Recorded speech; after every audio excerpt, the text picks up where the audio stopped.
Today, we will explore one of the greatest mysteries in human history, the Egyptian pyramids. We will explore in detail how the stone blocks were cut, transported, and assembled, and the engineering marvels that enabled these massive structures to stand. Now, let's step into the mysterious world of the pyramids together. Considered one of the world's greatest engineering marvels, the Egyptian pyramids have fueled humanity's imagination and curiosity for thousands of years. These massive stone structures are not merely tombs. They also reveal the engineering capacity, social order, and technical know-how of the ancient world. The construction of the Egyptian pyramids is one of the largest construction projects in human history. What makes them special is not only their size but also the era in which they were built. These structures were built starting in the 26th century BC, using the resources available at the time. In other words, we are talking about a process that relied on human power, simple tools, and clever engineering solutions in an era before modern machinery, cranes, electric vehicles, steel tools, or motor vehicles. The pyramid's shape, the four triangular surfaces that taper upwards and rise, is not merely an aesthetic choice. This design gives the structure extraordinary stability and durability. As the horizontal sections become smaller, the weight is transferred to the lower layers. This way, the structure becomes self-supporting. It is precisely this engineering choice that has allowed the pyramids to stand for thousands of years. The reason they have not collapsed and have resisted the ravages of time is precisely this engineering choice. Another important aspect of the pyramids is their astronomical alignment. The Great Pyramid of Giza is almost perfectly oriented to the north. This precision is difficult to measure even with modern instruments. There are many theories about how this orientation was achieved at the time. Observations suggest that this was achieved by measurements based on the alignment of the stars. In other words, the pyramids are not simply piles of stones. They are also the products of engineering by a society that observed the sky. When considering pyramids from an engineering perspective, one of the most pressing questions is how the stone blocks were cut, transported, and stacked. The Great Pyramid of Giza is estimated to be composed of approximately 2.5 million stone blocks. The average weight of each stone block is 2.5 tons. Larger chamber stones are known to have weighed up to 30 tons. The transportation and placement of such massive pillars was made possible not only by labor but also by cleverly designed methods. The pyramid's original height was 146 meters. Over time, as the upper-facing stones eroded, this height decreased slightly, and today it stands at approximately 138 meters. Nevertheless, at this size, it remained the world's tallest structure for over 4,000 years. No structure surpassed this height until the construction of modern skyscrapers. In short, the pyramids are not merely monuments. They are examples of some of the most extraordinary engineering achievements in human history. Observing their construction also leaves us in awe of human ingenuity, organizational strength, and the accomplishments they achieved with limited resources. The story of the Egyptian pyramids did not emerge overnight. It was shaped by centuries of experimentation, cultural exchanges, and engineering experiments. To understand these structures, we must first delve into the world of ancient Egypt. In the 3rd millennium BC, Egypt had become a powerful centralized state. The pharaoh was considered not only a political leader but also a divine figure. It was believed that he would attain immortality after death. This belief necessitated the construction of monumental tombs. The pharaoh's soul, or life energy called K, had to maintain its connection with the body after death. Therefore, the tomb had to be both protective, permanent, and magnificent. Initially, Pharaohs were buried in rectangular, flat-roofed tombs called mastabas. Mastabas were made of adobe bricks and had chambers extending underground. However, the lifespan of mastabas was limited. Erosion, floods, and the resulting cracks prevented these structures from lasting. Furthermore, mastabas did not adequately reflect the pharaoh's divine power. More permanent, larger, and more something impressive was needed. It was at this point that the renowned architect and polymath Imhotep entered the historical scene. Imhotep designed the first step pyramid in the Saqqara region for Pharaoh Djoser. Initially a traditional mastaba, this structure was expanded and heightened over time, creating a massive monument of stacked steps. This structure is considered the first large stone monument in history. Reaching a height of approximately 60 meters, this pyramid was a revolutionary step in ancient Egyptian engineering. Imhotep's most significant innovation was the use of stone instead of adobe. Stone was far more durable than adobe. Furthermore, stacking the stone blocks allowed the structure to stand for centuries. Two major engineering challenges arose. The first was how to quarry and cut the stone blocks. The second was how to transport and stack them. Imhotep and his team quarried limestone blocks and shaped them with simple tools. They then transported the stones to the construction site using ramps and sleds. This was the first experiment that pioneered the methods used for the great pyramids that would be built in the centuries that followed. The step pyramid was of great significance not only from an engineering perspective but also from a symbolic perspective. The steps rose toward the sky, symbolizing the pharaoh's soul reaching the gods. This design was the first step in the transition from the mastaba to the pyramid. The experience gained during this period made it possible to build larger and more sophisticated pyramids with smoother surfaces in the years to come. In other words, the origin of the famous Great Pyramid at Giza actually lies in the step pyramid at Saqqara. Consequently, the pyramid concept was not merely an architectural innovation but also a fusion of religious beliefs, social order, and engineering skills. This first step pyramid, built by the IMHOEP, was a turning point in stone architecture in human history. The first structure in ancient Egypt to truly evolve into a pyramid was the Saqqara step pyramid, built for Pharaoh Djoser. This structure is not just a tomb, it is also a turning point in the history of engineering. This monument marked the transition from mud brick to stone, evolving from the simple mastaba to a massive stone monument. This pyramid at Saqqara reaches a height of approximately 60 meters. Although it has survived to us today in a heavily eroded state, its entire surface was covered with precisely cut limestone slabs, reflecting sunlight to create a pristine white appearance. This impressive design transformed the pyramid not only into a religious symbol but also a visual display of power. From an engineering perspective, Djoser's pyramid was gradually enlarged. Initially, a single mastaba was built. This mastaba was then expanded several times, and new layers were added. Each expansion allowed the structure to rise step by step, with stone blocks rising upwards. This was a process the engineers continually experimented with and improved upon. When we examine the structure today, we see that ideas changed and plans were revised during construction. Us today were surprisingly effective at the time.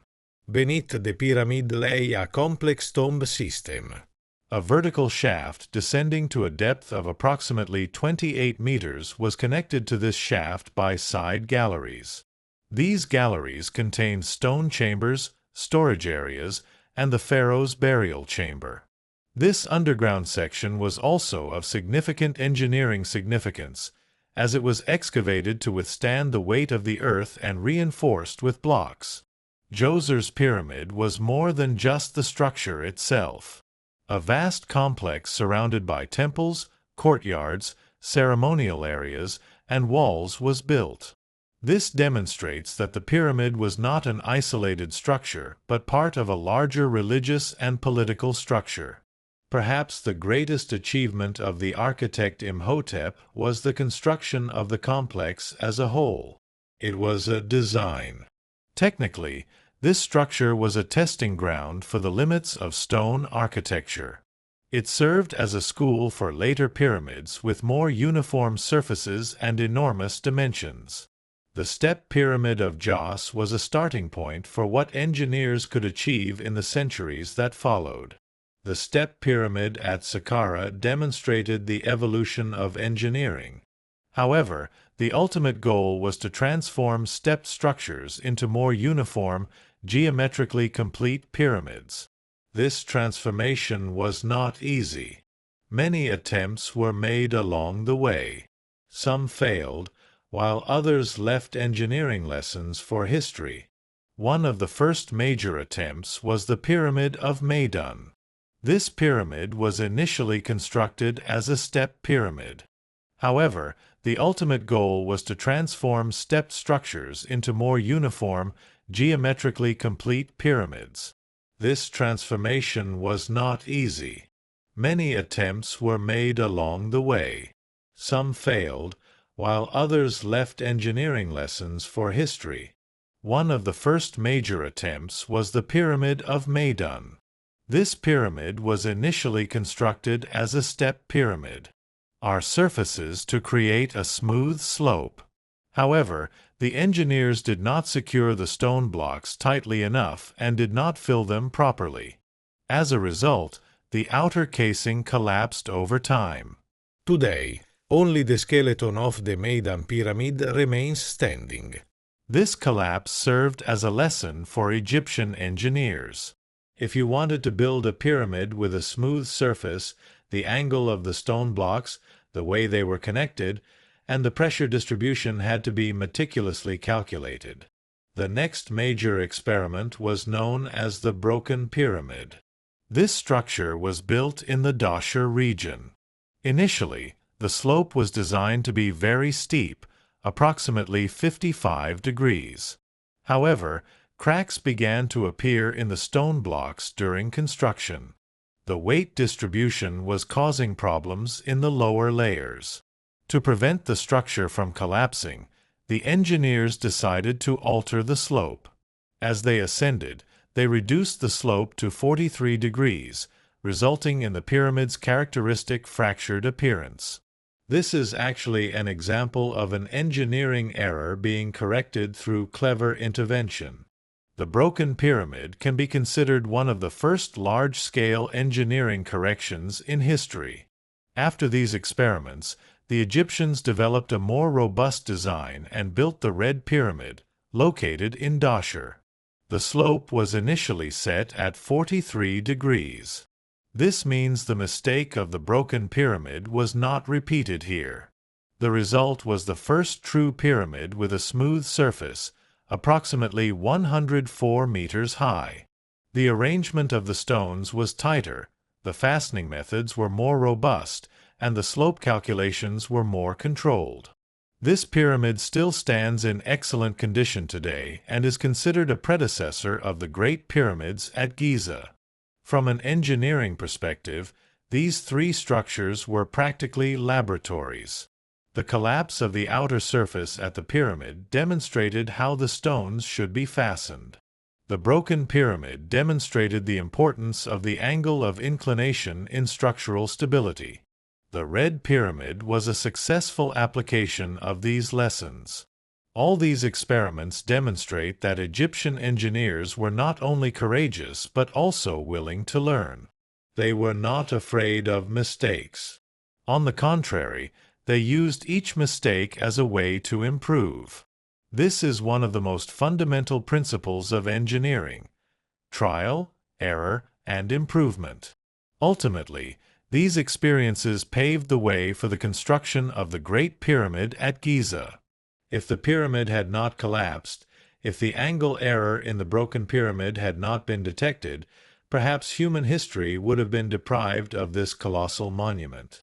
The greatest achievements of Egyptian engineering are undoubtedly the pyramids at Giza.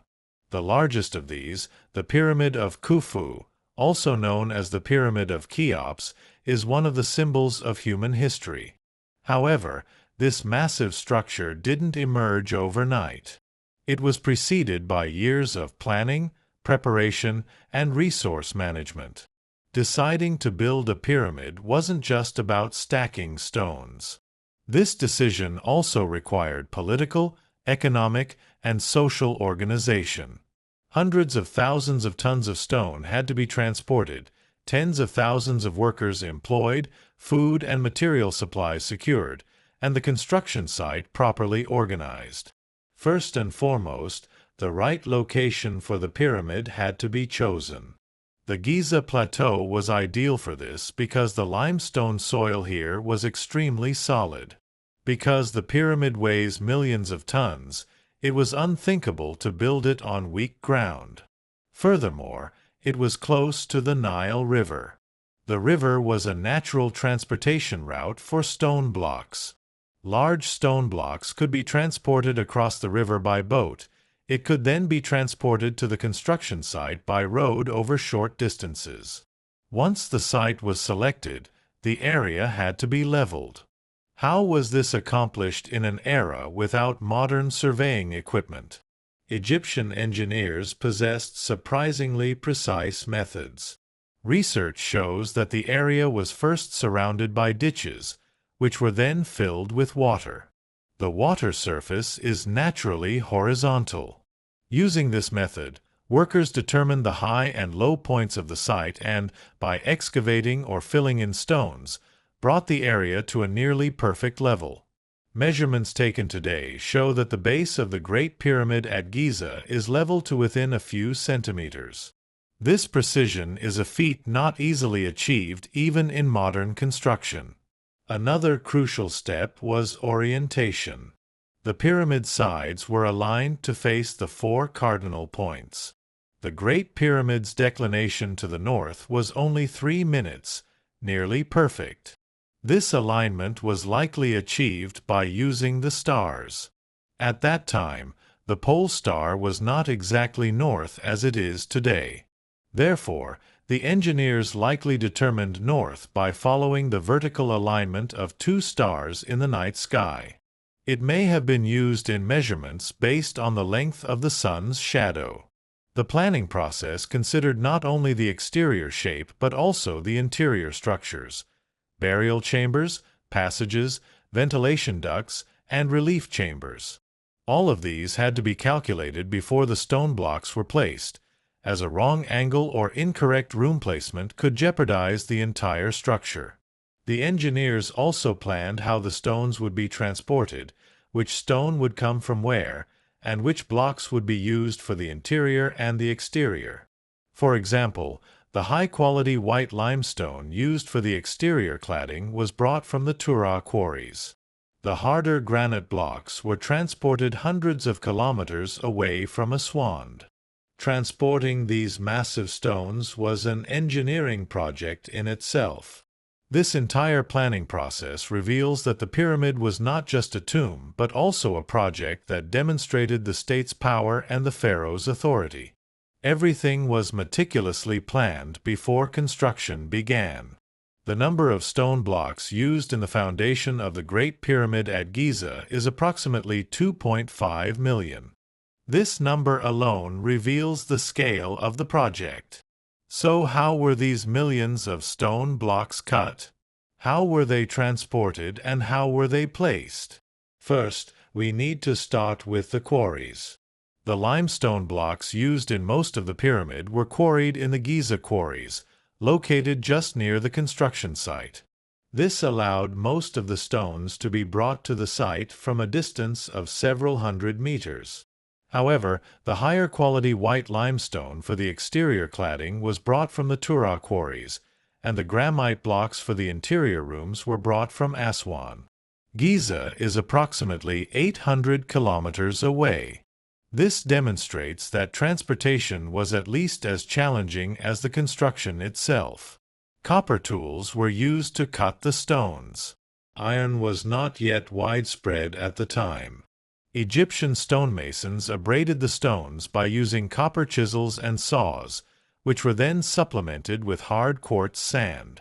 For very hard stones like granite, the copper saws were loaded with quartz sand and moved back and forth. This method gradually eroded the stone surface, achieving the desired shape. This was a laborious and time-consuming process. However, with tens of thousands of workers working simultaneously, large quantities of stone could be processed.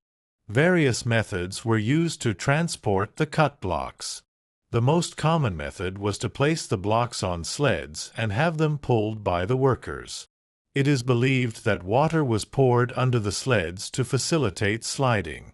This reduced friction and made it easier to move blocks weighing hundreds of kilograms. Some wall paintings clearly show workers pouring water in front of the sleds. For heavier blocks, different solutions were developed. Granite blocks could weigh up to 50 tons. These were transported from Aswan by boats down the Nile. During the Nile's flood periods, when the water level rose, the boats could more easily carry the large stones. Upon reaching Giza, the blocks were lowered using ramps erected on the shore. They were then pulled to the construction site on sleds. Temporary roads and ramps were likely built at the construction site to transport the stone blocks. Whether these ramps were straight, spiral, or a system of sideways rising is still a matter of debate. However, regardless of the method used, the construction of these ramps required as much organization as the transportation of the stone blocks themselves. Hundreds of meters of ramps had to be built and then continuously raised. All of this work relied solely on muscle power. No cranes, pulley systems, or metal hooks. Just wooden sleds, ropes, the principle of leverage, and the coordinated work of thousands of workers. This is a testament to what can be achieved when human will and engineering combine. As each block was placed, the pyramid's form gradually began to rise. This process required not only engineering skills but also patience and determination. One of the biggest challenges in the pyramid's construction was how to transport the stones to the top. Placing the stones in the lower courses was relatively easy, but as the structure rose, the heavier each block became, an engineering nightmare. Stones weighing several hundred kilograms, even tons, had to be carried tens of meters up. The solution to this problem was found in ramps. How Egyptian engineers designed the ramps is still a matter of debate. Because the ramps themselves have not survived to the present day, there are only some archaeological traces and theories. However, there is agreement on various models. The first method is the straight ramp theory. In this method, a long, straight ramp was built along one side of the pyramid. The stone blocks were pulled up this ramp on sleds. However, this ramp had to be very long, because if the slope was too steep, the workers would not be able to pull the blocks. To reach a height of 100 meters, the ramp would have to be nearly a kilometer long, requiring excessive labor and materials. The second method is the spiral ramp theory.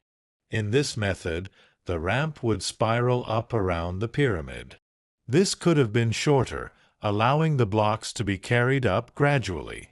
However, with this method, the ramps would have blocked the pyramid's exterior, making it difficult to precisely place the stones. Furthermore, the ramps had to be dismantled upon completion. This meant a significant workload. The third method is the internal ramp theory. According to this theory, the ramps were tunnels hidden within the pyramid. The blocks were transported upwards through these tunnels. This theory is supported by some archaeological findings. For example, hidden spaces and passages have been discovered within the Great Pyramid. It is thought that these spaces may have belonged to the ramps used during construction. Regardless of the method used, the construction of the ramps was an engineering project in itself. The ramps were created with compressed earth and stones. Their surfaces were smoothed. Water or clay was used to facilitate the sliding of the sleds. Workers slowly pulled the blocks up using ropes and levers. This system required the coordinated work of thousands of workers. To lift a single block, perhaps dozens of workers would simultaneously pull on the ropes, pulling the sleds over the oily clay. Other workers along the way performed maintenance to ensure the ramp remained intact. Even before a stone was set in place, considerable logistical preparation was required. These methods required not only strength but also discipline and organization. Because the placement of a single stone incorrectly, damage to the ramp, or inconsistent work by the workers could have disrupted the entire process. Ultimately, the ramps played a key role in the rise of the pyramids. While it's unclear exactly which ramp was used today, it's clear that the methods employed represented the pinnacle of engineering ingenuity at the time. Thanks to the ramps, millions of stone blocks were gradually carried upwards, and the massive structure began to rise towards the sky. The pyramid's interior is as much a marvel of engineering as its exterior. Many people think of these massive structures as mere piles of stone.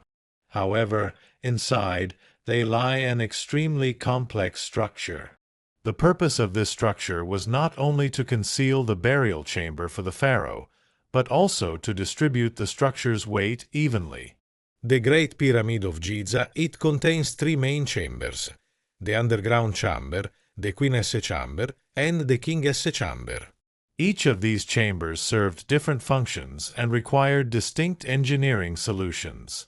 The underground chamber was excavated beneath the pyramid and appears unfinished. Some archaeologists believe this chamber was originally planned as a burial chamber but was later abandoned. This chamber is an interesting example of how tunnels were constructed beneath stone blocks. The Queen's chamber is located near the middle of the pyramid.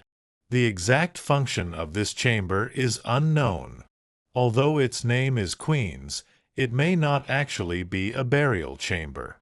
It may have been a symbolic chamber or used for religious rituals. Narrow ventilation channels extend upward from this chamber.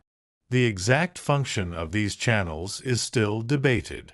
Some say these channels symbolize the soul's ascent to heaven, while others claim they function as actual ventilation.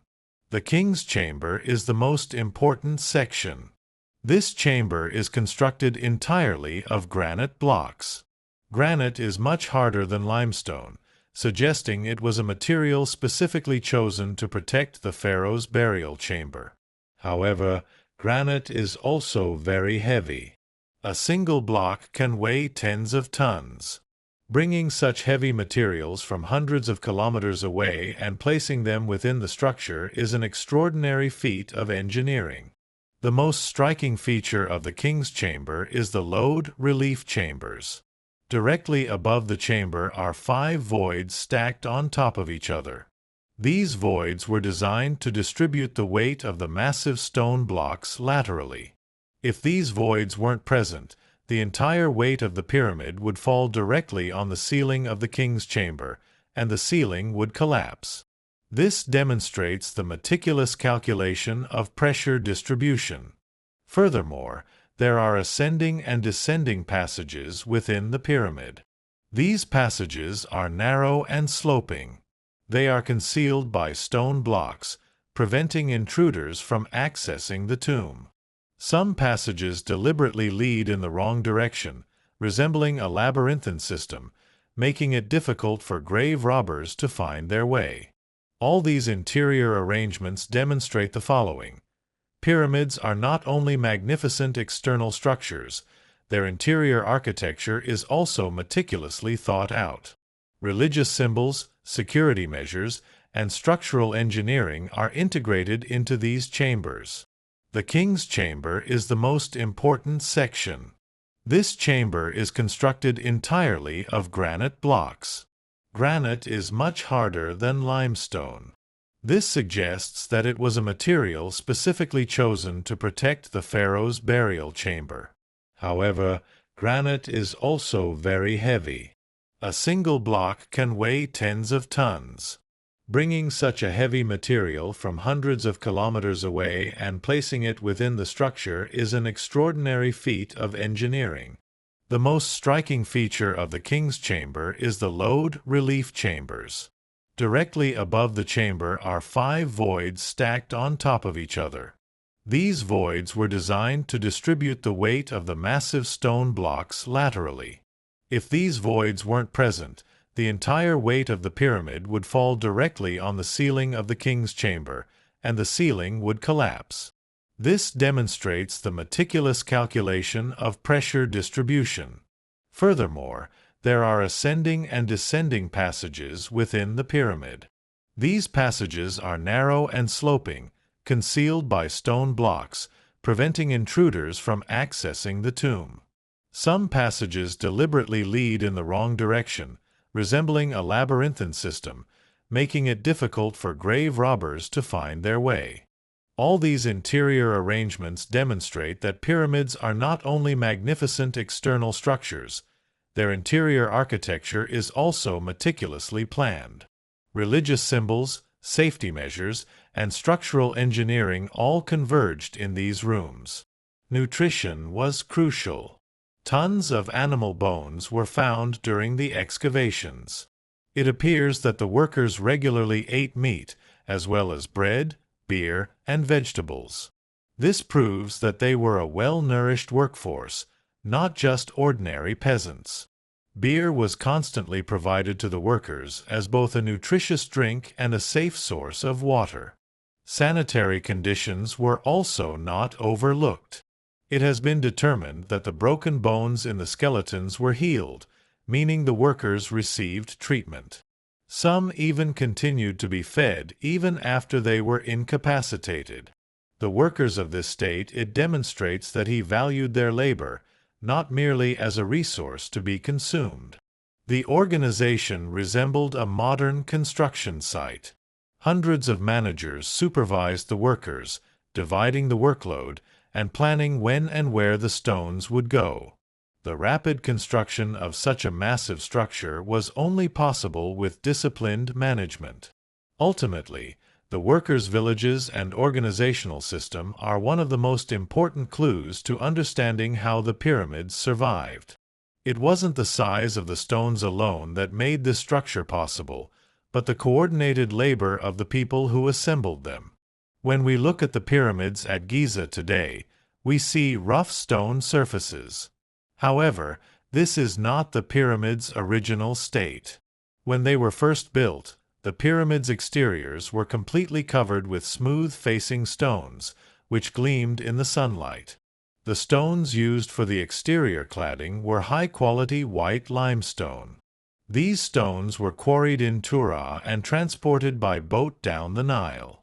Each block was cut with extreme precision. The edges were so smooth that not even a knife blade could penetrate between them. Thanks to this meticulous workmanship, the pyramid's exterior surfaces appeared completely smooth. The assembly of the facing stones was a major engineering feat. It was not only necessary to align the stones side by side, but also to maintain the slope and geometric accuracy. The angle on the Great Pyramid's exterior was approximately 51 degrees, and this angle was almost perfectly preserved on all sides. This demonstrates the stonemason's incredible measuring skills. Thanks to this facing, the pyramids reflected sunlight like giant mirrors. At sunrise and sunset, they glowed golden yellow, and at midday, they were dazzling white. These massive structures in the middle of the desert were easily visible even from afar. In the ancient world, pyramids were not only architectural but also a visual symbol of power. At the very top, a special stone, the pyramidion, was placed. This stone was usually made of granite, but sometimes coated with gold or copper. This reflected sunlight at the summit, appearing as a shining beacon towards the sky. This further enhanced the pyramid's sacred significance. The ascension of the pharaoh's soul to heaven was symbolized by this shining summit. Unfortunately, most of these facing stones have been lost. Over the centuries, they were removed by earthquakes, erosion, and human intervention, and used in other structures. Blocks from these facing stones can be found in many ancient buildings in Cairo. However, traces of the original facing stones can still be seen in some of the lower sections of the pyramids. All this brilliance and grandeur demonstrates this. The pyramids were not merely engineering structures, they were also works of art. Visual impact, religious symbolism, and technical mastery combined to create one of humanity's most iconic monuments. One of the most striking aspects of the pyramid is its extraordinary precision in dimensions. How could such accurate measurements be achieved with tens of thousands of workers, millions of stone blocks, and simple tools? In this section, we will examine the skill of Egyptian engineers in measurement and geometry. First, considering the base of the pyramid, the four sides are nearly equal. In modern measurements, the difference between the north and south sides is only a few centimeters. A similar situation exists between east and west. The corners where the four sides meet are almost exactly 90 degrees. This accuracy is difficult to achieve in modern construction, even without the use of laser measuring instruments. So how did the ancient Egyptians achieve such precise measurements? The answer lies in simple yet effective methods. First, basic geometric shapes were created with ropes and rods. Straight lines were determined by the rope stretching method. The ropes were used in the form of triangles to create right angles. Triangles, in particular, formed with lengths of 3, 4, and 5 units allowed for the calculation of correct angles. Today, we call this the Pythagorean triangle, but the Egyptians were already practicing it thousands of years before Christ. The pyramid's orientation is also extraordinary. The four sides face the cardinal directions, north, south, east, and west. The deviation to the north is only a few minutes. This alignment was likely achieved through stargazing. Egyptian priests were well versed in the movements of the stars in the sky. At night, the orientation of the stars was determined with ropes and simple observation instruments, and during the day, shadow lengths were used to check them. Geometric proportions were also taken into account. The height of the Great Pyramid has a striking ratio to the length of its base. When the height is divided by half the base, a value of approximately 3.14 is obtained. This is very close to pi. Some measurements also bear similarities to the golden ratio. This suggests that the Egyptians were not only practical engineers but also masters of abstract mathematics. All this precision allowed the pyramid to stand for centuries. If the corners had been off by even a few degrees, the structure would have been unstable and would have begun to collapse over time. If the base had been crooked, the weight would have been unevenly distributed, jeopardizing the structure's integrity. Ultimately, Egyptian engineers achieved incredible accuracy with simple tools and basic observations. This demonstrates that engineering is not just about tools. What truly matters is intelligence, observation, and accurate methodology. The geometric perfection of the pyramids is one of the most brilliant examples of human ingenuity. One of the most frequently asked questions about the construction of the Great Pyramid at Giza is, how long did it take to complete such a massive structure? Ancient sources, modern research, and archaeological findings offer varying answers. However, a common consensus is that this project required decades of work. When the Greek historian Herodotus visited Egypt in the 5th century BC, he wrote that the pyramid's construction took 20 years. This information was long accepted, but current research suggests this time frame is realistic. A time frame of 20 or 25 years seems reasonable for such a massive structure. Let's do the math. The Great Pyramid contains approximately 2.5 million stone blocks. If construction took 20 years, that means 125,000 blocks per year. That's 340 blocks per day. This means hundreds of blocks had to be placed in place every day. This sounds incredible, but it's possible when you consider that tens of thousands of workers worked simultaneously. The construction process wasn't limited to just placing the stones.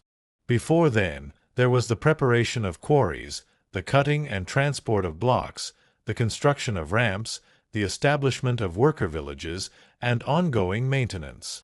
Therefore, a strict division of labor was necessary. One group of workers worked in the quarry, while another carried them. Another group repaired the ramps. Another group placed the blocks. The interconnectedness of each task resembled a modern production line. Another dimension was seasonal organization. During periods of flooding of the Nile, agriculture was impossible. During this period, thousands of peasants would contribute as labor to the pyramid construction. This would prevent the workers from starving and fulfill a sacred duty for the pharaoh. This ensured the sustainability of the labor source. Throughout the process, engineers had to constantly calculate which block would go where, which stone would be brought in when, how high the ramps would be raised. All of this required extensive planning. Even a small error could cause a cascade of problems. After all, considering that the pyramid took 20 or 25 years to complete, this is not only an engineering feat but also a marvel of organization. The completion of such a massive structure in such a short time, using only human labor and without modern machinery, is one of the most impressive feats in human history. Pyramids were seen not only as the tombs of the pharaohs but also as gateways to eternity. The pharaoh's body, along with his valuables and treasures, was to be protected. However, tomb robbers posed the greatest threat throughout history. Therefore, when building the pyramids, Egyptian engineers prioritized not only grandeur but also security. First, let's examine the pyramid's inner passages. The main entrance was usually located on the northern side. Entering through this entrance, one would encounter a complex series of corridors, narrow tunnels, passages leading up and down, false chambers, and hidden doors. This labyrinthine structure was designed to deceive would-be robbers. Another important precaution was the use of massive stone blocks. Special compartments were left in some corridors. After the pharaoh's body was placed, these compartments were covered with giant granite stones. These stones weighed several tons, making it nearly impossible to move them. Even if robbers managed to enter, their progress was extremely difficult. There is also evidence that falling stone traps were used in some corridors. When someone attempting to force the passage reached a certain point, the stone blocks above would be released, closing the corridor. This not only blocked passage but also posed a deadly threat to robbers. False chambers were located within the pyramids. The pharaoh's true burial chamber was well concealed. Empty chambers were constructed elsewhere, designed to distract and mislead robbers. Some chambers were deliberately filled with valuables, making it nearly impossible to reach the actual burial chamber. Despite these precautions, many pyramids were looted throughout history. Over time, the pyramids' entrances became known. Some workers remembered their locations or secretly leaked information. Furthermore, during times of economic hardship, people took every risk to find valuables. Despite this, the engineering solutions developed for security were extraordinary for their time. Even today, It is thought that some pyramids may still contain undiscovered passages and hidden chambers. Scans conducted with modern technology reveal voids behind the walls. Perhaps there are still untapped secrets. In short, pyramids are not just stone ions. They were also designed as giant security systems. These structures, built for the pharaoh's eternal journey, are among the most impressive works that combined engineering and security thousands of years ago. Despite standing for thousands of years and captivating humanity, the pyramids have still not fully uncovered all their secrets. Today, modern technology is being used to examine the interior and structure of these massive stone piles. This is leading to new discoveries and a better understanding of the ingenious methods of Egyptian engineers. First, ground-penetrating radar and heat maps have begun to investigate the pyramid's internal structure. Researchers can see voids and tunnels behind the stone blocks. Previously unnoticed voids have been discovered, particularly on the north side of the Great Pyramid at Giza. It is thought that these voids may represent hidden passages or unused chambers. One of the most striking methods in recent years has been cosmic ray scanning. Particles generated by cosmic rays striking the atmosphere create different densities as they pass through stone blocks. This method allows us to determine density differences within the pyramid, revealing chambers or tunnels invisible to the naked eye. This method has led to the discovery of a giant void at the top of the Great Pyramid. This void is a vast space whose exact purpose remains unknown. Perhaps it was designed for engineering purposes, or perhaps it has an unexplored function. Modern excavations have also unearthed villages where workers lived. These villages contained houses, dining areas, ovens, and workshops. This discovery strongly suggests that the pyramids were built not by slaves but by well-nourished workers who were regularly and well-fed. Furthermore, the workers' graves were also found, and it was observed that they were buried with respect. This suggests that they viewed their work as a sacred duty rather than simply serving the pharaoh. Another important area of research concerns the transportation of stones. Using a method called experimental archaeology, researchers construct small-scale pyramid models to test how the stones were transported. This makes theories, such as the fact that stones move more easily on slippery ground and that ramps can be used in different combinations, more plausible. Today, the area surrounding the pyramids is also being investigated. There may be temples, warehouses, and work areas beneath the desert that have not yet been unearthed. Satellite imagery and geophysical scanning are gradually revealing these structures. Consequently, modern technology is revealing that these monuments, built thousands of years ago, are still it reveals that they hold secrets. Each new discovery once again proves the ingenuity of ancient Egyptian engineers. Perhaps future research will reveal brand new information about the pyramid construction process that we don't know today. The pyramids are among the most recognizable structures not only of ancient Egypt but of all human history. These colossal stone monuments, which have stood for centuries, hold immense cultural and scientific heritage value today. When we look at them, we see not only the structures built by an ancient civilization, but the embodiment of human ingenuity, patience, and imagination. In pre-Christian times, the pyramids represented the immortality of the pharaohs.